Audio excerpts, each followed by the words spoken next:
Sekolah anugerah terdepan mendidik generasi yang cerdas, insan yang beriman serta bertakwa kepada Tuhan Sang Pencipta. Sekolah anugerah terdepan bersatu melayani bersama, membangun insan mandiri berprestasi, raihlah masa depan gemilang. Untuk berprestasi, wujudkan kasih pada sesama, latih dirimu, disiplin amalkan nilai Pancasila.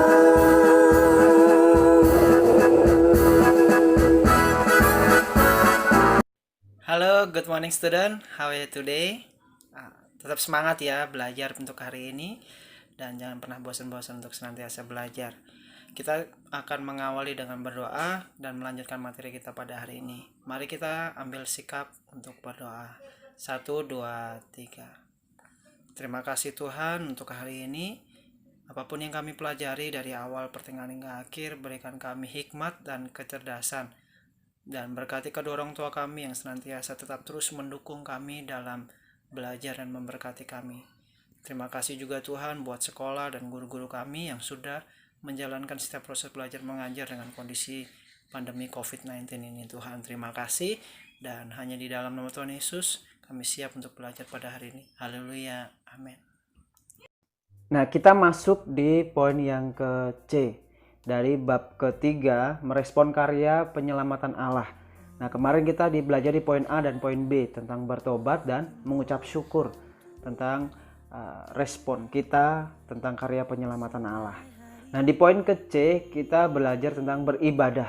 Bacaan Alkitab kita di Kisah Rasul pasal 13 ayat yang kedua. Pada suatu hari ketika mereka beribadah kepada Tuhan dan berpuasa, berkatalah Roh Kudus, "Khususkanlah Barnabas dan Saulus bagiku untuk tugas yang telah kutentukan bagi mereka." Nah, ini kisah tentang para rasul di mana ketika mereka terdapat pencurahan Roh Kudus dan mereka siap untuk melayani Tuhan. Nah, Roma 12 ayat yang pertama. "Karena itu saudara-saudara, demi kemurahan Allah aku menasihatkan kamu supaya kamu mempersembahkan tubuhmu sebagai persembahan yang hidup, yang kudus dan yang berkenan kepada Allah, itu adalah ibadahmu yang sejati." Nanti kita akan bahas di Roma 12 ayat 1. Yakobus 1 ayat 27. "Ibadah yang murni adalah yang tak bercatat di hadapan Allah Bapa kita, yang mengunjungi yatim piatu dan janda-janda dalam kesusahan mereka dan menjaga supaya dirinya sendiri tidak dicemarkan oleh dunia." Jadi dari Roma, ini surat dari Paulus. Bagaimana Paulus mengingatkan kita semua sampai saat ini, bagaimana hidup kita, bagaimana kita mau mempersembahkan sebagai persembahan yang hidup. Jadi itulah bagian dari ibadah yang sejati. Mempersembahkan hidup yang kudus, yang berkenan kepada Allah. Itu adalah ibadah yang sejati. Di dalam firman Roma 12 ayat yang pertama.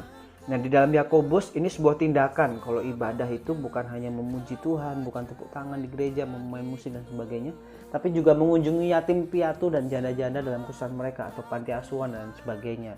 Itu bagian dari respon karya penyelamatan Allah, respon kita ya.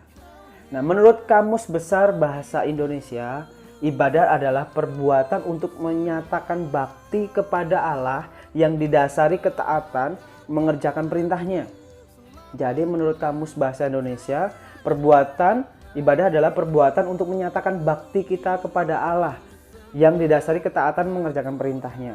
Nah, dengan kata lain, ibadah berarti segala usaha lahir dan batin sesuai dengan perintah Tuhan. Nah, kita menurut ajaran kita Kristen ya kita menaati perintah Tuhan untuk mendapatkan kebahagiaan dan keselarasan hidup baik terhadap diri sendiri, keluarga, masyarakat maupun alam semesta. Dalam Perjanjian Baru, ibadah merupakan terjemahan dari sejumlah istilah Yunani.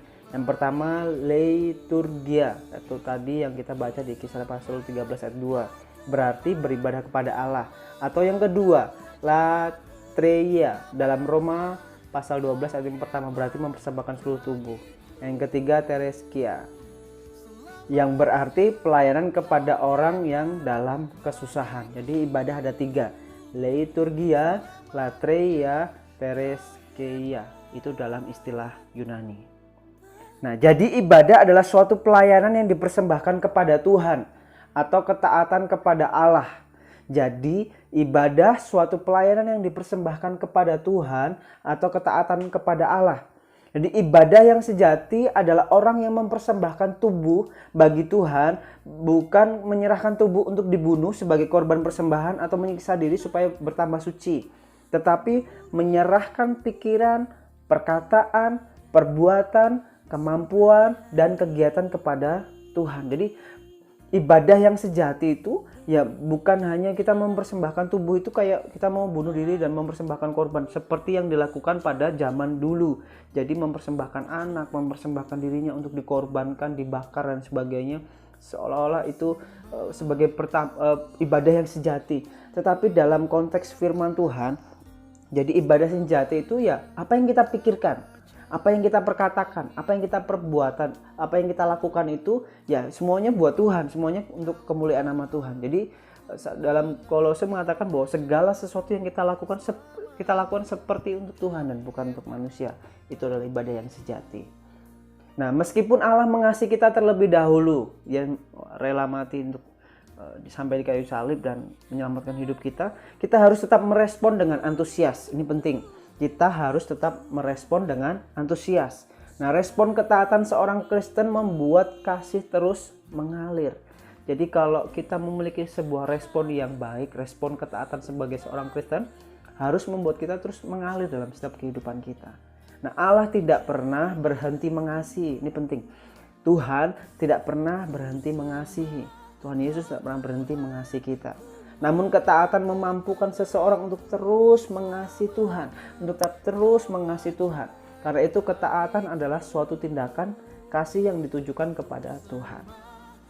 Nah, itu ada di 1 Timotius 4 ayat 8. Latihan badani terbatas gunanya, tetapi ibadah itu berguna dalam segala hal, karena mengandung janji baik untuk hidup maupun untuk hidup yang akan datang. Jadi ini firman Tuhan bagus sekali. 1 Timotius 4 ayat 8 sangat memberkati Mister, dan Mister berharap bahwa kita diberkati oleh satu kebenaran firman Tuhan. Mungkin kita sudah rajin berolahraga, menjaga kesehatan dan sebagainya, apalagi di masa pandemi COVID-19 ini. Tapi Mister percaya bahwa ketika kita beribadah kepada Tuhan, itu justru membuat hidup kita mengandung janji yang baik untuk hidup kita saat ini dan yang akan datang. Satu pujian yang seperti yang mungkin sering kalian dengar. Oleh karena kemurahan Tuhan ku ada sampai hari ini. Nah, satu pujian yang seperti itu yang mengingatkan kita terus menerus ketika kita beribadah di tengah-tengah keluarga kita, ketika kita bersyukur, ketika kita menaikkan pujian. Nah, itu membuat hidup kita itu semakin kuat, semakin diteguhkan, apalagi di masa pandemi COVID-19 ini. Tetap semangat. Kita tadi sudah menyelesaikan materi kita pada hari ini. Jangan sungkan-sungkan untuk bertanya jika ada pertanyaan ya.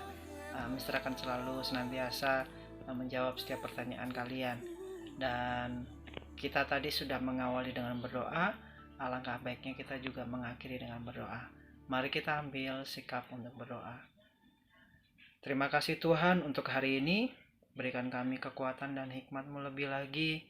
Apapun yang kami pelajari hari ini, biarlah kami dapat mengaplikasikan dalam setiap kehidupan kami. Terima kasih Bapa, terima kasih Tuhan, dan berikan kami kekuatan lebih lagi. Di dalam nama Tuhan Yesus, haleluya. Amin. Oke, see you next time. God bless you all.